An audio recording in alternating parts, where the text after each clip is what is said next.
This episode of Vic's Basement is brought to you by Sony and the PlayStation 4. Greatness awaits.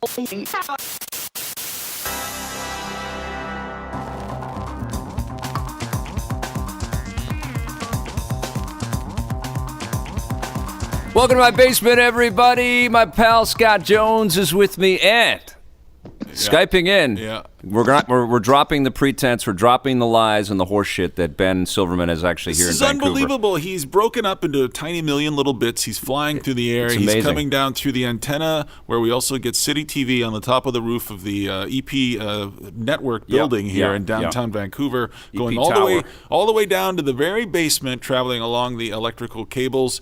Ben Silverman, all the way from Berkeley, California. That's right. I'm in my crawl space because you said basement. I don't have a fucking basement. Yeah, they don't have basements in California. What is the deal with not having, it sounds like Seinfeld now. What is the deal with not having basements in California? Why don't you have them out there? Because of the sand? No, because of the earthquakes. Exactly. No. Is that really why? If we go down too far into the earth, it's a health risk. So they say no basements. No, that's not true. We just don't have any fucking money here. So we can't actually have big houses that have basements. I think there are homes here that do have basements, but I don't know anybody who has. You should move into one of those. Tom Cruise lives out there. Yeah. You know, Robert Evans, Hollywood moguls. I think Tom Russo lives on the beach. And Tom Russo lives on the beach. I said Tom Cruise, but Tom Russo probably does live on the beach. We can't turn this podcast into just a bunch of digs at Tom Russo. Sure that would be fun. Sure we can. Should we just do that? Yeah, then we'll move on to Jose. And then we'll just go down the list. Then eventually we'll get to me and you. Ben, we miss you. I miss you guys too. How was the big shoot? Tell me about the big shoot, or can we not talk about the big shoot? Yeah, the shoot is next week on TV, but it happened last night in real life, and what was your favorite memory so far that didn't involve Ben Silverman? Of what? Of Yesterday. The shoot? Of the shoot? Well, the whole shoot didn't involve Ben Silverman. I know. Yeah, but we don't want to point that out too strongly. I thought we did something really cool, and I don't want to reveal it before.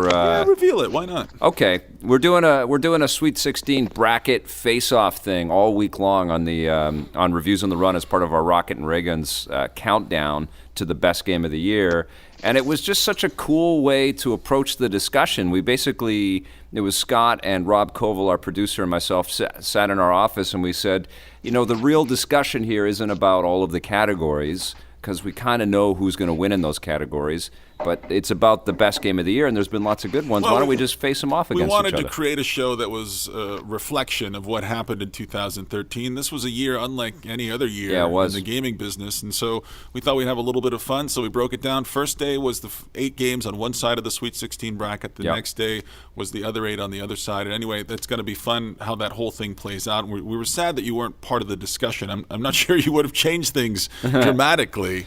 I did. I filled out a bracket. I mean, that's what we do, right? We have Sweet 16s. We fill out our tournament brackets, no matter if it's basketball or video games. I filled out my bracket, and I can't wait to find out if my bracket matches up with the actual winning bracket. I think I'm going to be pretty close. I'm pretty good at this shit. This is one of my talents, is picking the game of the year stuff. I'm very good at this. I credit myself. This is on my resume. And very good at picking game of the year. And some of the choices when we went head to head were really straightforward, and some of them were really hard. And truthfully, all 16 of the games are phenomenal, but it's not that hard if you really close your eyes and think about it to predict what will be the best game of the year. We also did something interesting, and we can do that with Ben right now. And what we did on the show is we had 5 days, so the other 5 hosts, not myself and not Vic, but everybody got to pick a game that wasn't in the Sweet 16. Yes. What game would you pick that's not included there that you think deserves more recognition from the year? I mean, how much time do we have? Because you guys fucked this one up. I mean, come on. Yeah, let's hear it. Okay, Bring it.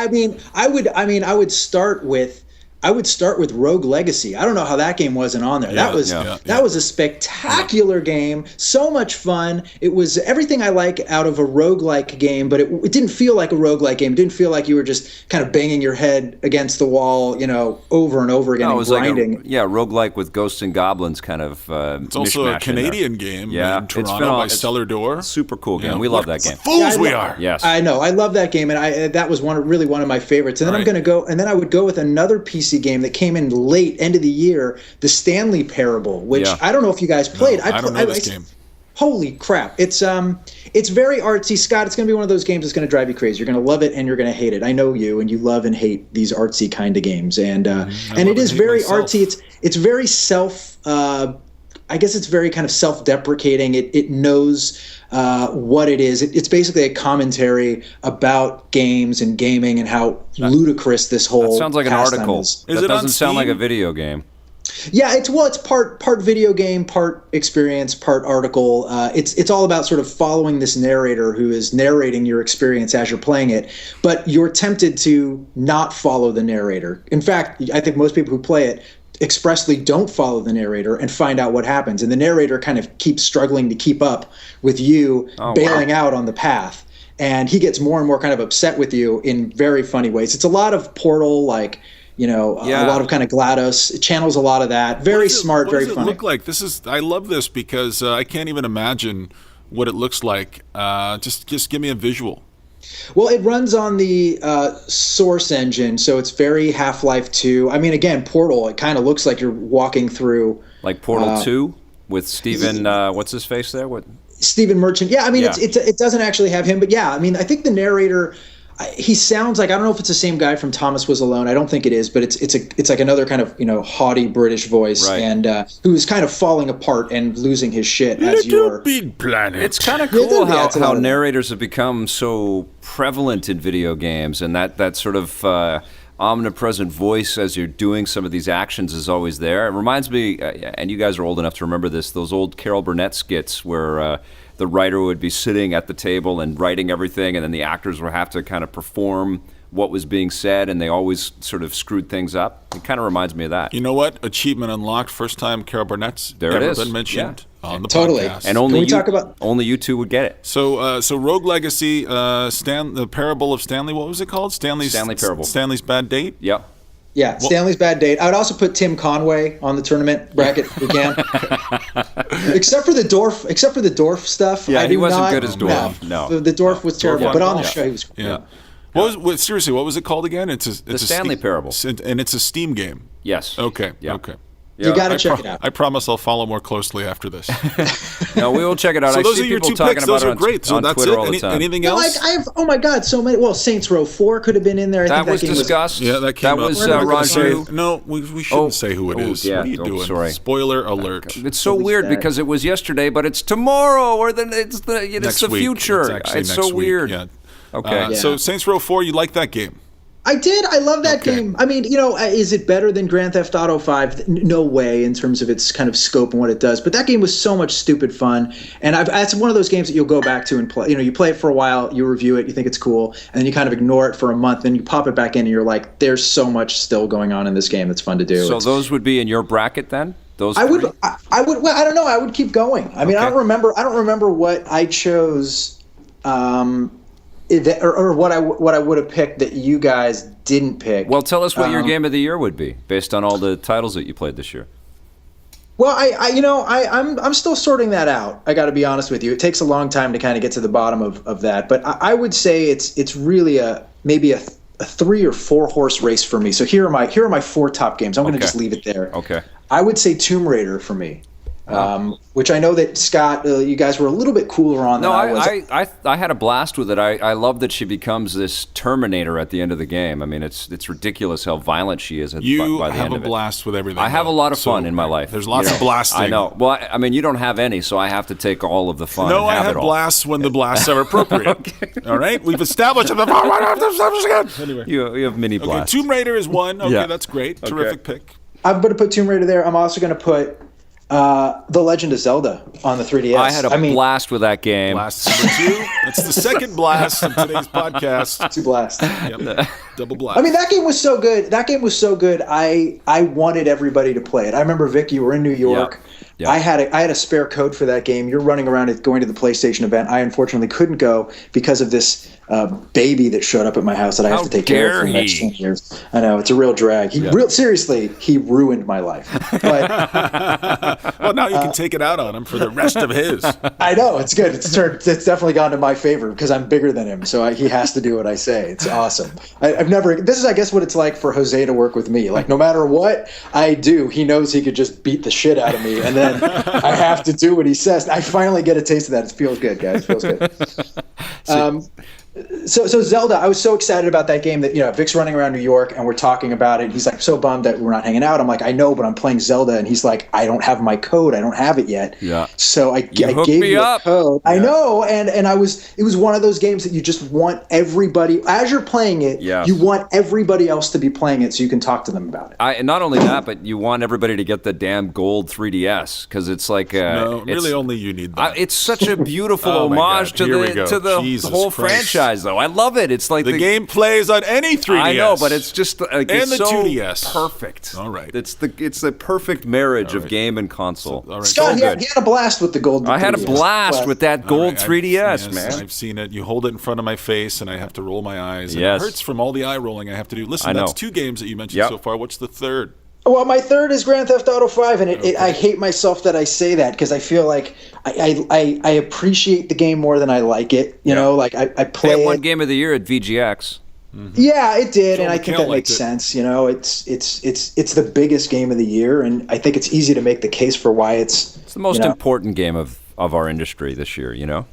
Well, I think it is for its sales, but I would argue that my last pick, The Last of Us, is actually the most important game that came out this year because if I think what that game has done with, we're always wrestling with where gaming stands compared to film and television, and we're always trying to get respect, and we're arguing. I hate that argument. I don't buy into it, but I think when games like The Last of Us come out, it really plants a flag in the sand in a different way than Grand Theft Auto 5, which says, we can sell billions of copies and be this big, blockbuster thing. The Last of Us says we can actually have emotional heft. We can, kind of toy with your experience, with your emotions as you're playing it. We can make you feel uncomfortable. We can make you feel like a hero. We can make you feel like all these things in ways that you're not going to get out of other media. And I think The Last of Us captured that. Guys, you know what? I wish I lived in the world where the sales numbers for The Last of Us and GTA 5 would flip-flop. Right. That is the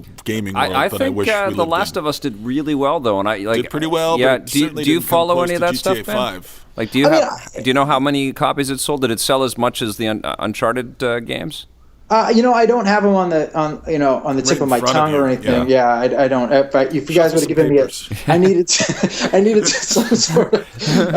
some sort of syllabus for our. Can you call Michael Pachter? Right, we'll wait. Call your secretary. If only we had access to some sort of web thing that could give us information at our fingertips. That would be awesome. But The Last of Us doesn't have a bigger audience. That's the game that I wish more people were exposed to than GTA 5. It's pretty remarkable. It's not as an exclusive on one platform. From a media standpoint, though, it's not an easy story to tell either. Right. I mean, it's a more abstract, deeper, emotional, more indie experience. It's probably hit as deeply as The Walking Dead as a TV show has.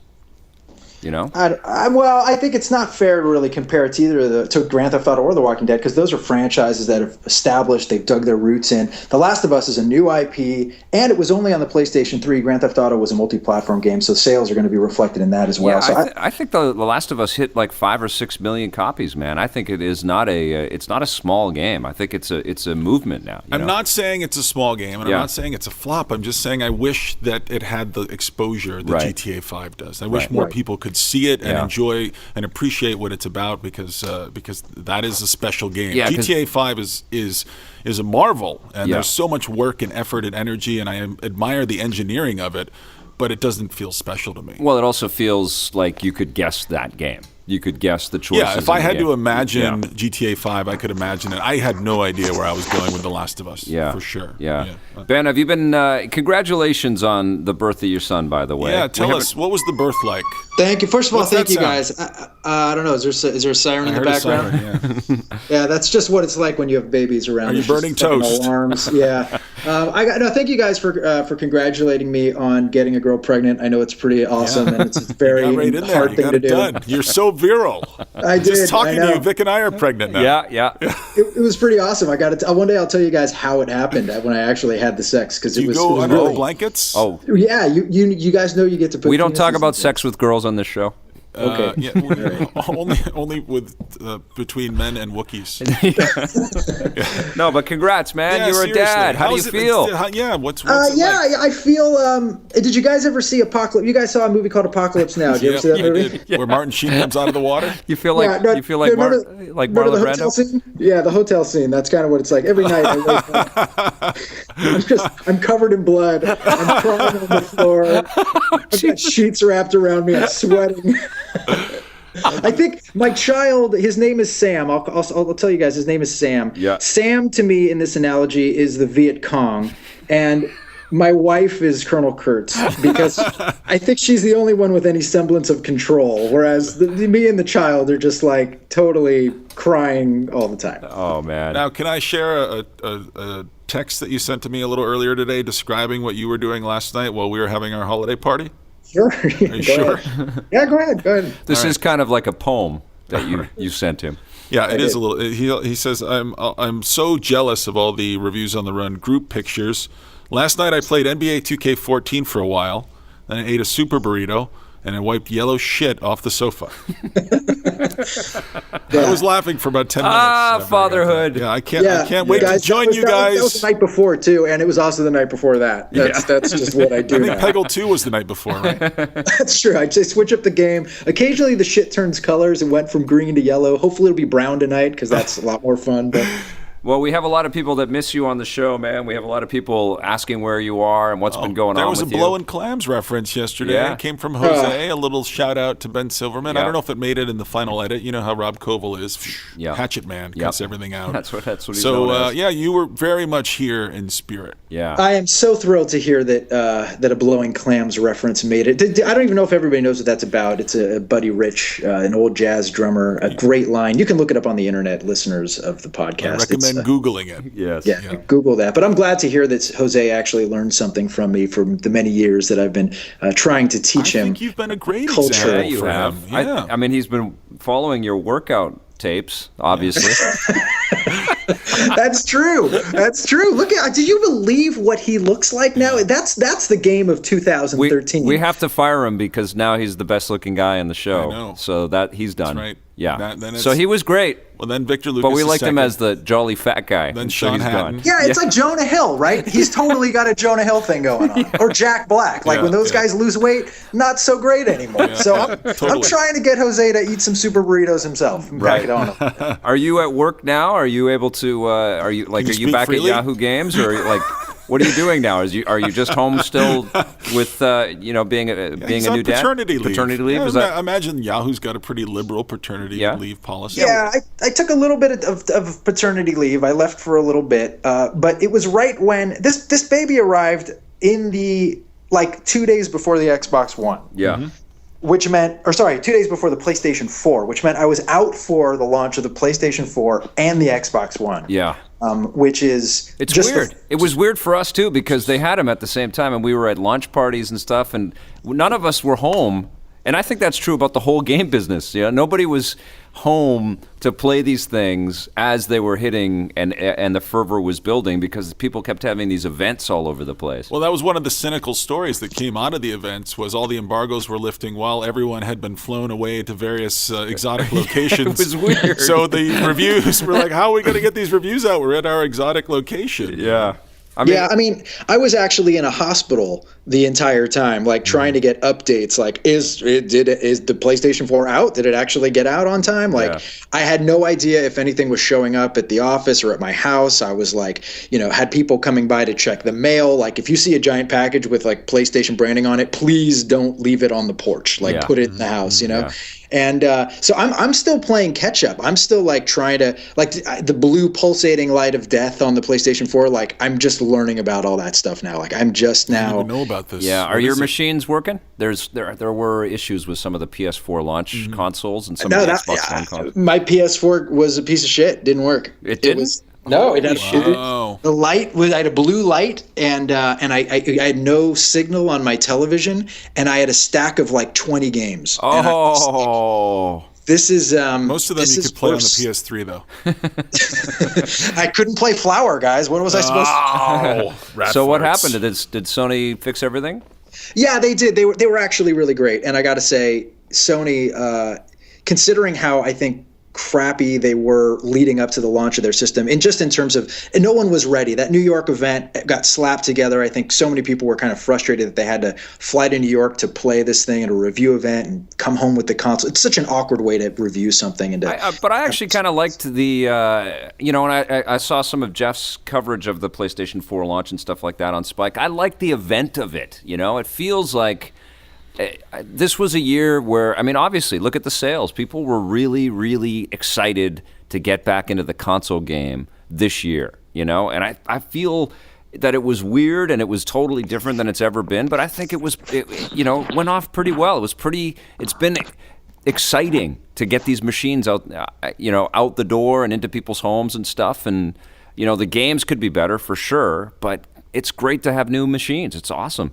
But did it feel weird sitting in a giant hotel in New York with like 1 million Sony people staring at you playing their machine? But I've done review events like that, like Halo 3. I was at Bungie playing the game beside all the other journalists and stuff. We've all done that kind of thing. It is weird when it's that much information, and then right. A week later there's another one coming. That's the strange thing about it. The problem with all of these consoles, for me, is I don't really know what anything's worth unless I live with it for 72 hours, for 2 weeks, for a month. I don't know how well things are going to work. I don't know how it's going to fit into my life until I get it home. So going to this rarefied environment and looking like I'm never a fan of that. That said, we got to make a lot of TV. We got to weigh in with opinions early and often. But those opinions are, I think everyone understands this, they're always in flux. Totally. And from day to day and depending on the software cycle, I still don't, the biggest flaw from both launches is I still don't know why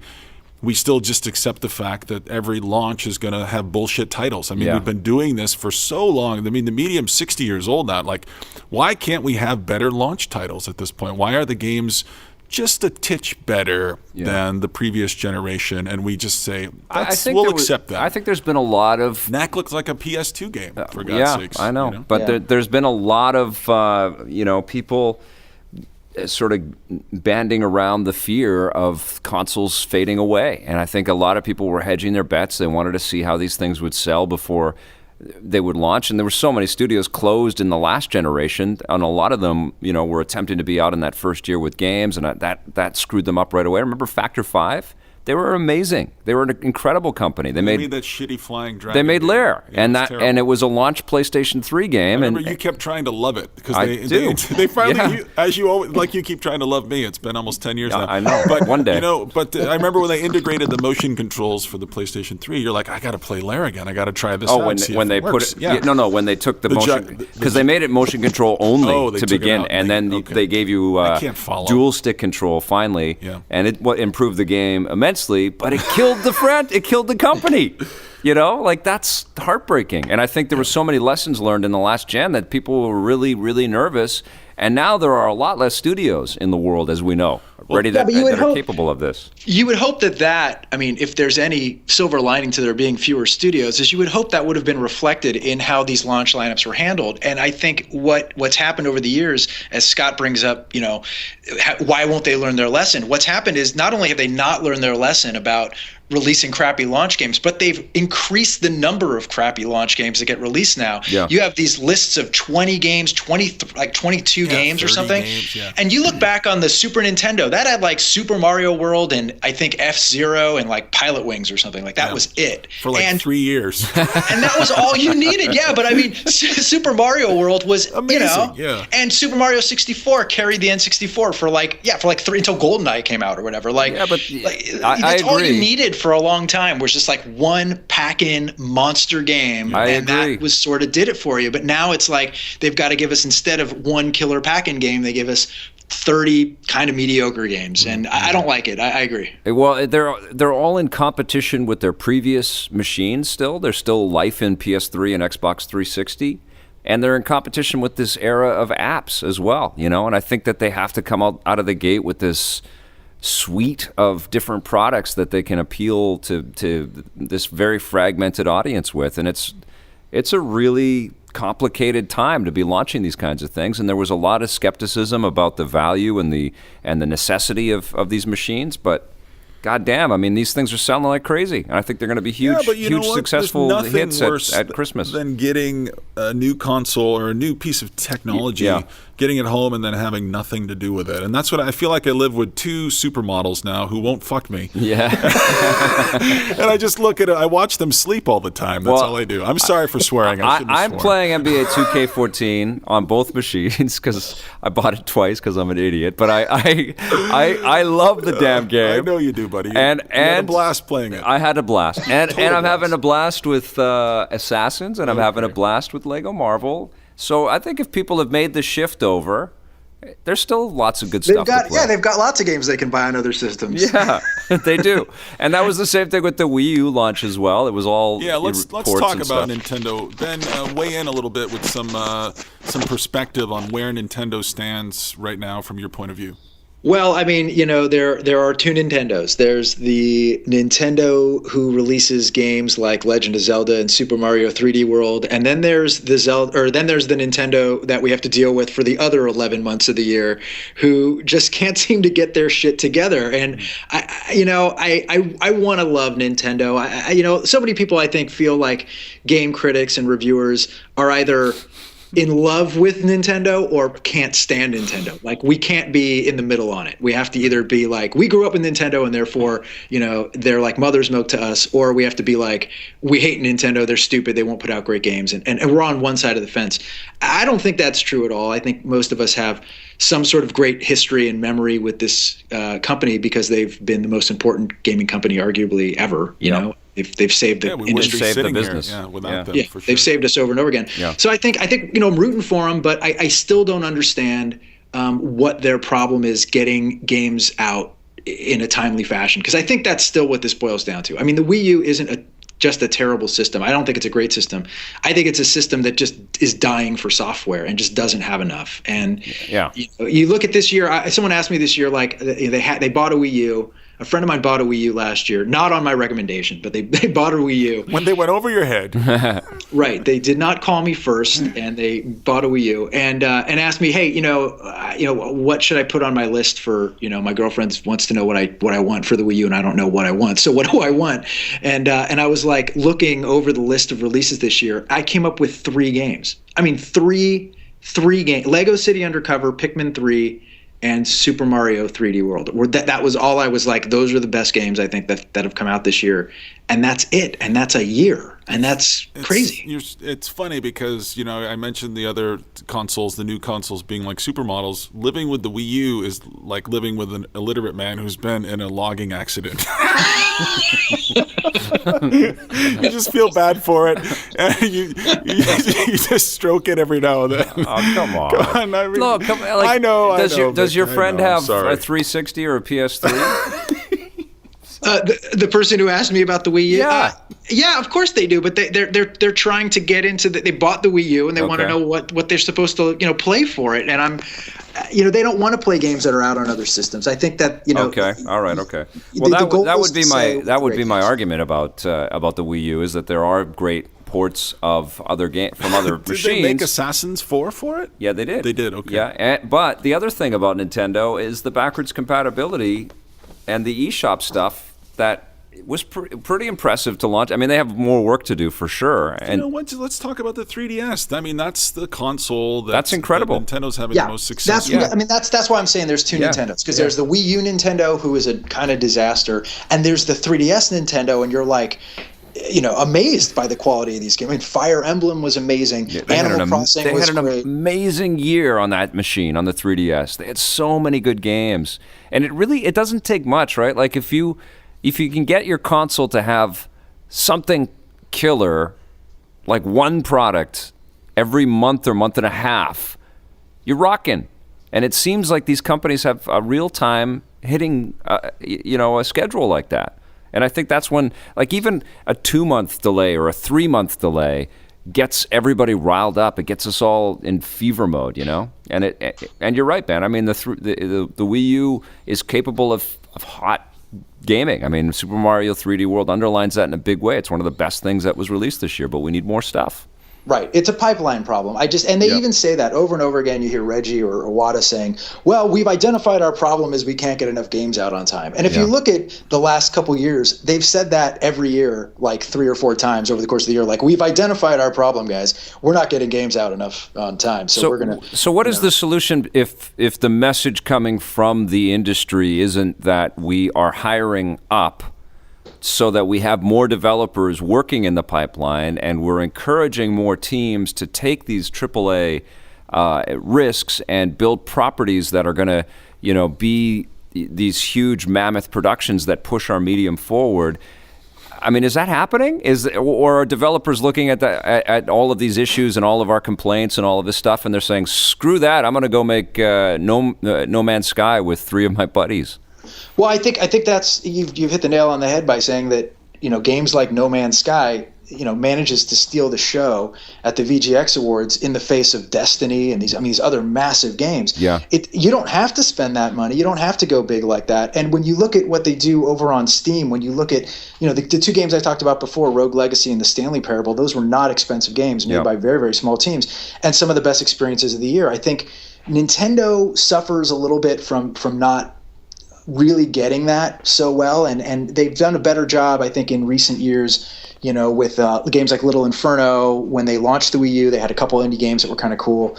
But there are games coming from every corner of the industry now. There are more games coming out than you know what to do with, and I don't think you just need those big AAA franchises to carry you all the time anymore. I think, and the other problem I was going to bring up with Nintendo is, when's the last time they introduced a new franchise? I mean, what kid is playing Super Mario? What kid wakes up going, I like Mario? And why isn't Nintendo locking down a company like Hello Games and saying, nope, we want you to publish exclusively for our machine? I mean, that they have the coffers. They have this issue of needing games. Why not source some of these people out and make them an offer that they can't refuse, like they did with Retro? Absolutely. I mean, they're doing it with Bayonetta. They're trying to do it with some like really hardcore properties. But I think Nintendo needs to look at what Pixar does, which is they manage to create brand new essential franchises like every year or two. Right. Nintendo's a character factory that stopped churning out characters. That's an awesome analogy, because Nintendo is compared to Disney all the time, but Disney really fell on and rested on their laurels. They kept making Donald Duck and Mickey Mouse and Pluto and ran the Goofy place into the ground. And we don't know those characters anymore. And then Pixar had this opening, this doorway to come through with all of their line of characters, and they pretty much refused, except for Cars 2, to make sequels. Actually, Finding Nemo 2 is now coming. Monsters University. And Monsters, but Planes is actually a Disney thing. That had nothing to do with Pixar. But for a long time at least, they had this artistic aspiration to kind of introduce original IP on a regular basis. And I think we always say this about Nintendo, but I think that's true. I think if you look at any of the pipeline issues, the only way that these companies are going to save that audience base and sort of turn things around is if they start to come up with new original things and employ new teams. Yeah, Nintendo's kind of like an old Hollywood star who's been wearing a bad toupee for years, for decades. But we just kind of we're so enamored of the star that we just pretend that it's not a toupee. But if you play 3D World, it's true. But if you play 3D World, it's like I would say that definitely more so with the 2D Mario games that we've been playing, which do feel like they're 30-year-old gameplay designs.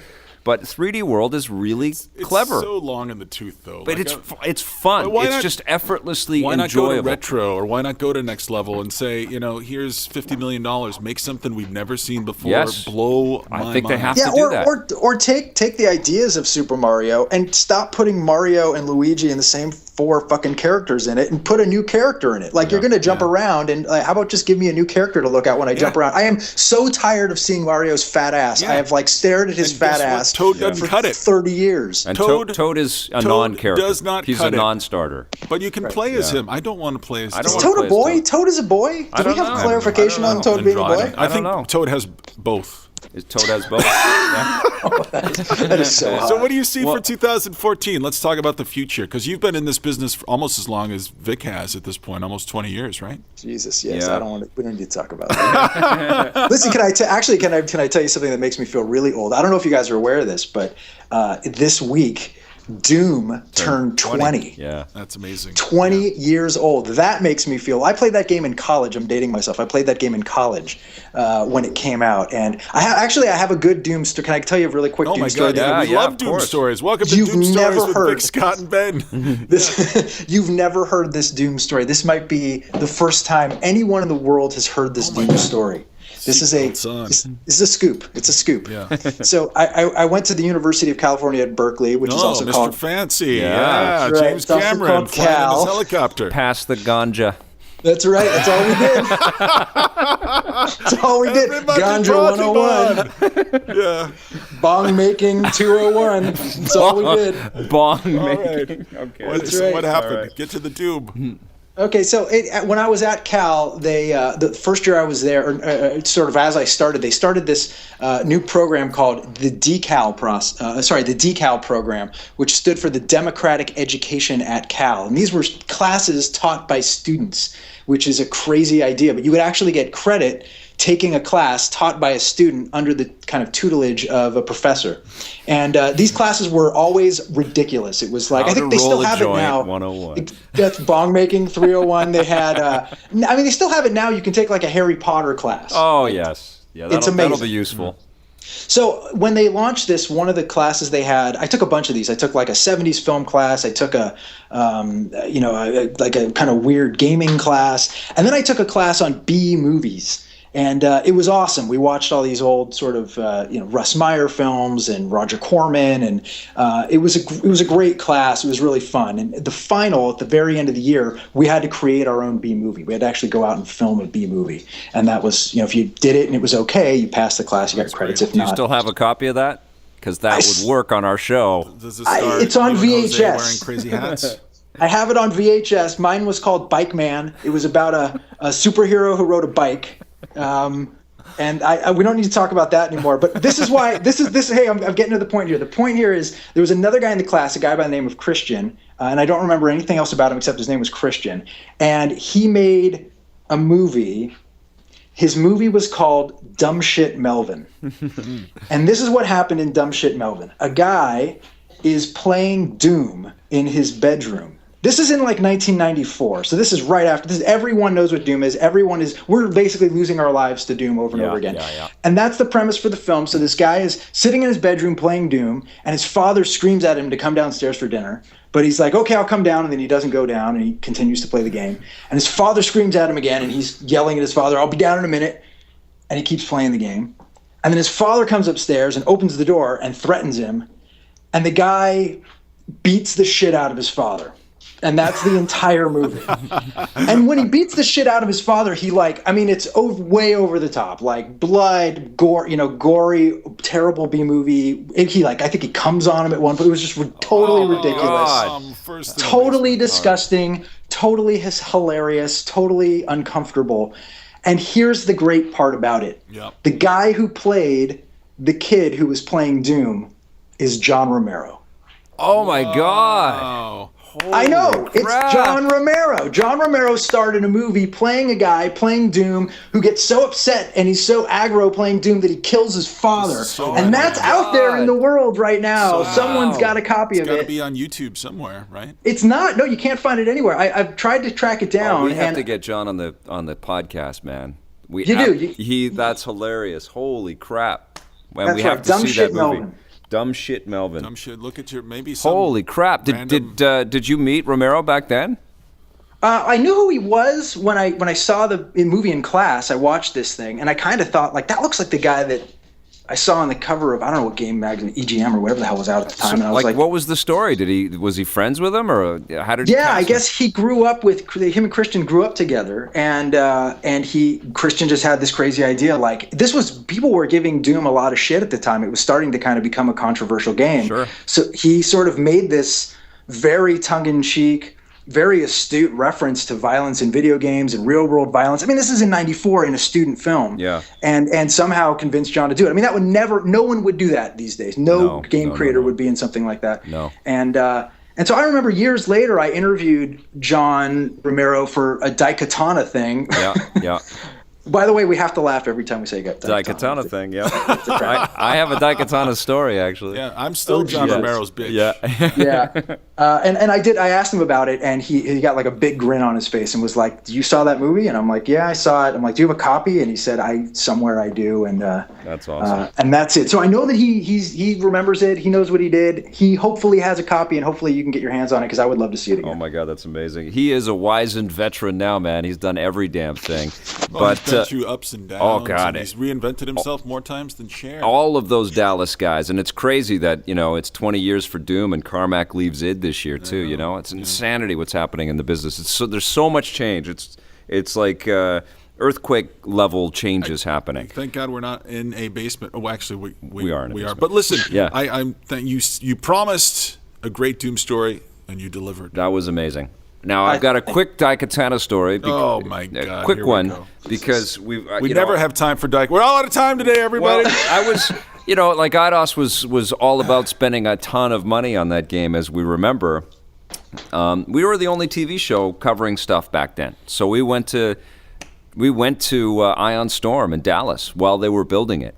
And it was the most expensive property in Dallas. And they were incredibly proud of it. It was a penthouse in the most expensive building in the center of the city, and they took 3 or 4 floors or 2 or 3 floors, and they were putting in movie theaters and a motion capture stage, and they had pool tables and ping pong tables and a bar and just like beanbag hangout places. I mean, it was just incredible. And Did they have foosball? Did they have a foosball? They had everything you could imagine. They had a kitchen with refrigerator with drinks in it. Yeah, no, but it was so ostentatious, man. It was unbelievable. My head exploded, and Romero and Mike Wilson walked me around because he was there then. And I met the whole team, like all of these guys that ended up, there's, I'm sure, a lot of friction and a lot of anger and a lot of weird, angry, awful stuff happened through the course of that, devolution of that studio. But that was mind-blowing. But I will say this, Romero was a total sweetheart, and he was, obviously trying to come down off of all of the negative stuff that happened after that stupid ad that ran, and he, I think, was very apologetic about all of that stuff and learned some pretty big lessons. But there was, massive egos, massive budgets. It was crazy. They tried like hell to crash the industry a second time. Yeah. They tried. They really did. They really did. But the flip of it was visiting Ion Storm Austin, which we did on that exact same trip. We traveled the 3 hours down to Austin, and that was Warren Spector's team, and they were working on Deus Ex, and they were just in a shithole. They were just in a basic tech sector kind of hovel kind of thing. Nothing fancy, really crapped out old couches and stuff and crappy desks and everything. And they're making one of the classic video games of all time, and it was really revelatory. Oh, guys, I feel inadequate. So here's my Quake story. No, I'm kidding. Oh my God! What a business! Yeah, and it's so different now, and we're trying to help out Nintendo on this podcast. How is that? Yeah. What's happening? So it sounds like you're still managing to get in a fair amount of gaming, even though you are getting your super burritos done, and you're a dad now. And you're loving NBA 2K14?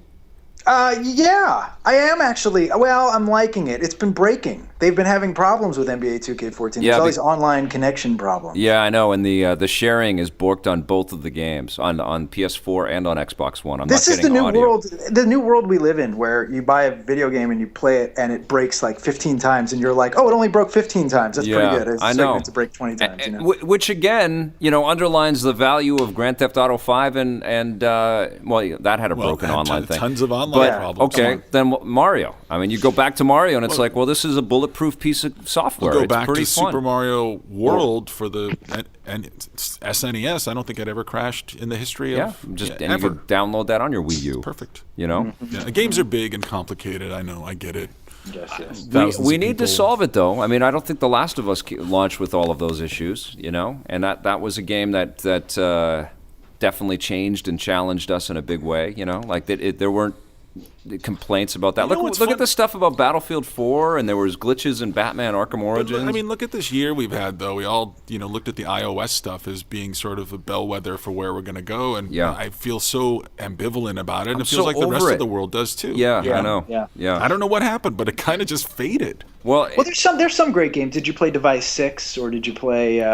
I guess it's just Device 6. Yeah. That was a really good game. Here comes the list. We played Kingdom Rush, and then we've been disappointed. More of that. Yeah, and we've been disappointed with the controllers because they freed up the iOS 7 Bluetooth configuration, and now we got our first iPhone controller, and it should have been amazing, and it was just like meh.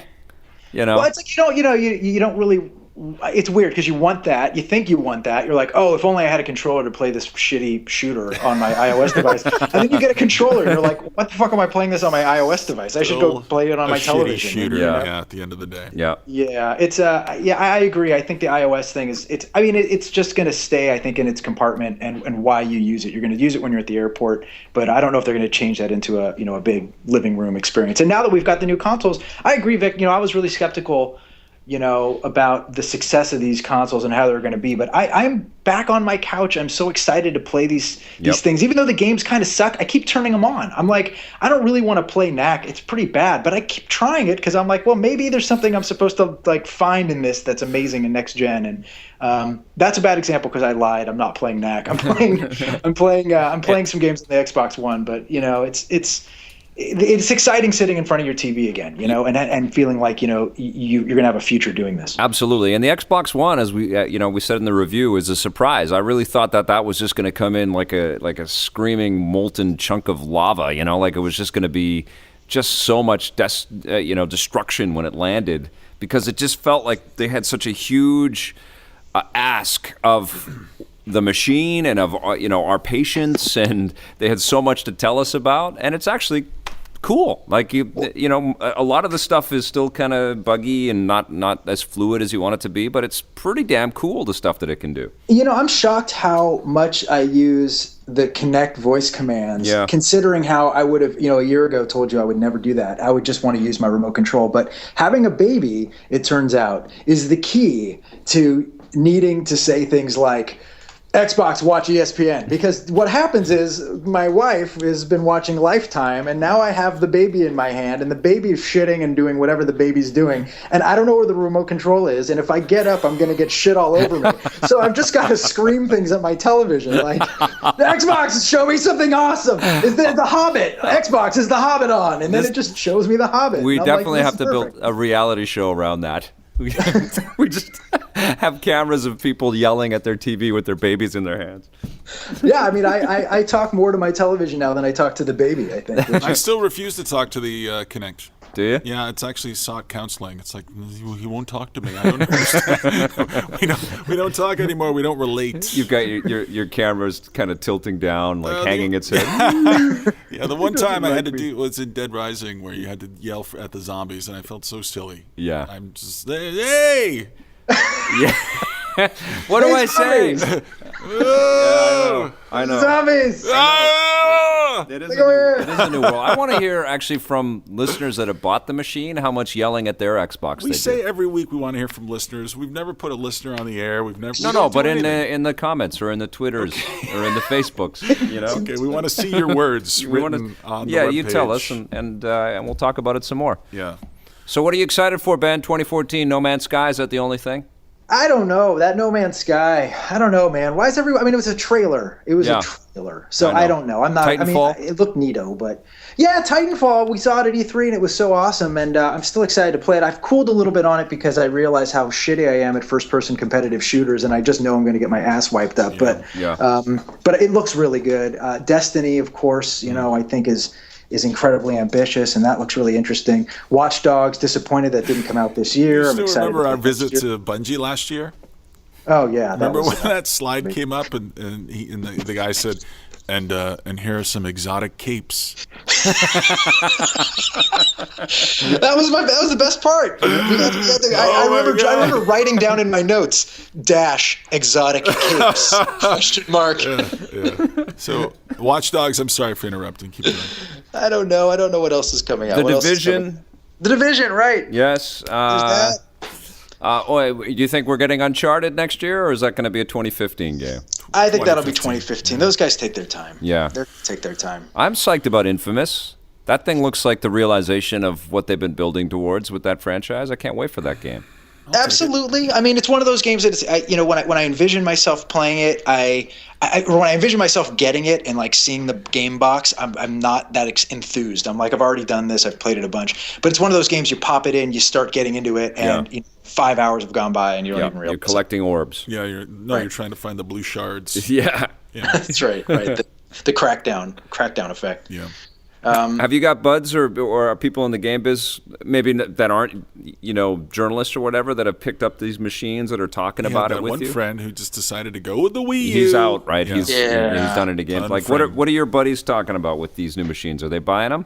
No, nobody I know. I mean, I'm the guy on the block with all the systems. Like, nobody I know has been buying these things. And they're selling. I mean, Microsoft today said they've sold 2 million Xbox Ones in 18 days. PS4 did 2 million in 2 weeks. And apparently people are buying them. But I literally don't know anybody with it. Everybody on my friends list are the same people that were on. There's like a handful of them who have Xbox Ones, and they're all journalists. Like, I don't know any non-journalists right now who are playing these things, but presumably that'll uptick when we get to Christmas, and maybe at the beginning of the year more people will be playing them. But I think it's a hard sell right now. I think especially the Xbox One, man, that's a $500 rig. It's not cheap, and that's a lot of money, for anything. And then especially just a game console that it doesn't have Halo on it. It doesn't have some system seller yet, and I think that's going to be a big hurdle for a lot of my friends who are looking for just those big titles. And even nobody's stopping by saying, "Hey man, can I come in and play some Knack?" You got Peggle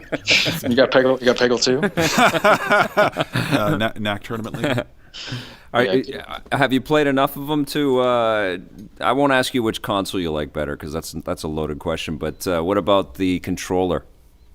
Well, I think the DualShock is spectacular. I think it's great. It's like everything I wanted. It just fits my hands great. I love the PlayStation 4 controller. I got to say, I think the PlayStation 4 is surprising to me how much I like it as just a pure gaming system. And I didn't really think of it that way, because all these systems, at E3 and even the run up to the launches, they felt like they were just going to be so top heavy with all these features, and you got to share, and you got a video, and you got all these things that I don't want to do. I just want to play a video game.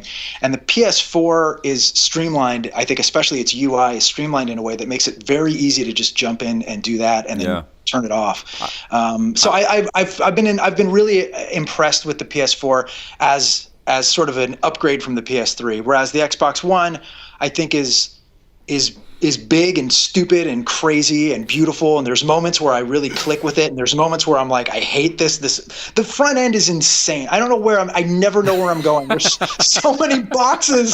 There's so many boxes. That's how I felt. They gave me a demo here. They took, they had to travel around. I'm sure they had to do this with everybody, and they sat down journalists and sat them in front of all of these tiles, and I'm like, my head just hurts. I don't know what's happening. Do you remember that one episode of The Simpsons where Homer's brother is Danny DeVito, and he runs a car factory and lets Homer build the car for every American? Yeah. And Homer builds this crazy car that has everything up. It's kind of what the Xbox One is like. It's got this horn that's just like, ooga. It does everything. But I am so I'm so grateful to Microsoft for trying that, though. I mean, like, I think it's cool that they're saying, you know what? Let's see how much stuff we can throw into this thing. Grateful to Microsoft. Well, I think it's cool. I think we need to be building, lots of different ideas into this stuff. I think the Xbox One it just feels like it's going to fall apart at any second. It's like the space shuttle on re-entry. It's Millennium Falcon? Yeah, it's got an exterior power Come on, baby, brick. hold together. Yeah, I know.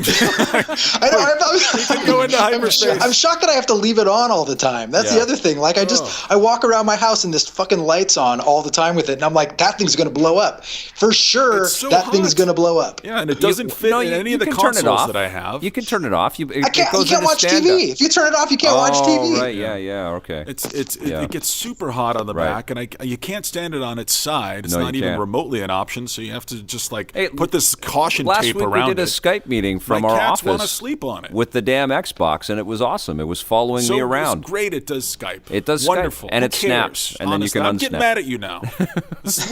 We're at the hour limit. It's snap to Skype. Great. I think it's pretty cool. I'm just surprised that it works as well as it does. $500 and it has Skype. Well, that's just one of the things you should hope for. But it has, a great version of Skype. It's like hoping your barn has hay. Of course, it's going to have hay. It has There might be a hay option on the Xbox. Yeah. Xbox snap to hay. Xbox hay. Yeah. Xbox deliver hay. Well, what do you think? Do you think it's crap? Do you think it's not a good machine? Do you think they should have just done what PlayStation? It's just hard not to admire the beauty and elegance of the PS4 when it sits right next to my big honkin' Homer. I mean, it doesn't feel solid to me. Even when I take it out of the box, it just feels like it's going to fall apart. Didn't you feel that way about the Xbox 360? Yeah, though? The original model for sure. Yeah, it was all ramshackle. Yeah. They're not a hardware company. It definitely feels like you've got an incredibly elegant Italian sports car in your PS4 that is just so kind of, it's easy. You want to drive it. You have a fun time driving it, but you only drive it to certain places and then you come right back home. Yeah. Whereas the Xbox One is like this big dumb shit minivan that's got a million buttons on it, and you get into the captain's chair and you're really excited and you can drive it anywhere, but the thing breaks down all the time. I'm just waiting for it to just start to fall apart. The thing I really don't like about the Xbox One is the install time on all of this stuff. When you pop in a disc, it just takes forever. And they've got to fix that. And installing updates and stuff like that. It just seems to be so. They need to fix all that stuff. And one of the coolest things I've done with the PS4 is buy a game on my phone, and it's installed when I got home. Oh my God, you love this! I thought it was great. It was like taking your dump, and you downloaded Need for Speed. You were over the moon. I got home, and Need for Speed was right there for me. It's miraculous. Like, wow! Yeah, I know. Everything is amazing. More things to do when we're taking dumps. Now we can buy PS4 games. The only thing I need to do is be able to wirelessly play it on my phone while I'm taking a dump from my PS4 at home. Yeah, I know. When you take a dump, the Xbox kind of looks around the corner. Are you taking a dump, sir? Xbox, stop watching me take a dump. Xbox, dumping. This has been the most metaphor-heavy episode of The Basement we've ever had. That's because Ben Silverman's kind of a literary type. Yes, he is. Yeah. It's been great. We're gonna have you back, man. We miss you. That sounds great. I miss you guys too. I can't tell you guys how disappointing it was to not be there for this Rocket Raygun. It's not just for the show. The show's a lot of fun. The viewers all get to see the show, and we always have a great time. But it's for everything that happens around the show. It's for going to the studio and hanging out with everybody, and everybody on the team is so awesome. I miss Raju and Marissa and Steve and Jose and whoever the other guys are. Are there any other guys? Sean, that's the other guy. What's Jose like in real life? He's like a slowed down version of what he's like on the show, I guess. That's all of us. It's like the same guy if you shot him with a trank. Like, it's exactly the same. Like, he's just a little slower with his impersonations. If you threw a fish at him, would he try to catch it in his mouth? Yes. Yes is the answer. He's not a bear anymore. He's more like The Rock now. He's turned into a lean, mean fighting machine. Yeah. It's crazy. He's on steroids. Is he on steroids? Is that what it is? Is he on the Stallone juice? You didn't hear it from me, but yes, he's on steroids. I just noticed that he has a hard time keeping his shirt on. This was the first time we've seen him. And we just turn around, it's like Jose stripped down again as soon as he's just cooling off over here, guys. Getting a little warm. Really? Which way to the beach? You keeping a jacket on, you mean? Or a sweater? Yeah. There was no extra bulk on no layers this time. You want to show it off, Yeah, I loaned him some of my clothes that I wear that I stole from the guy that wears 9-year-old boy shirts. Yeah, I know. Does Jose still wear Under Armour? He was really up on Under Armour for a while.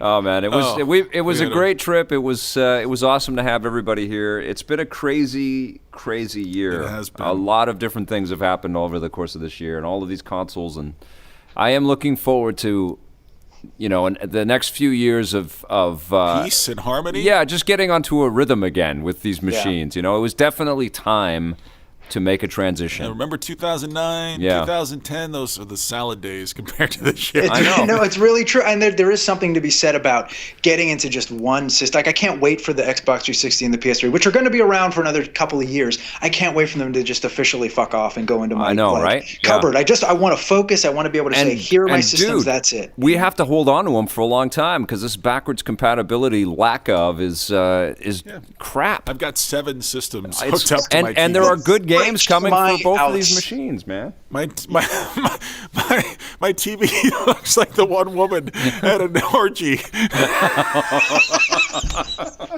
Oh, man. Right. It looks like Octomom.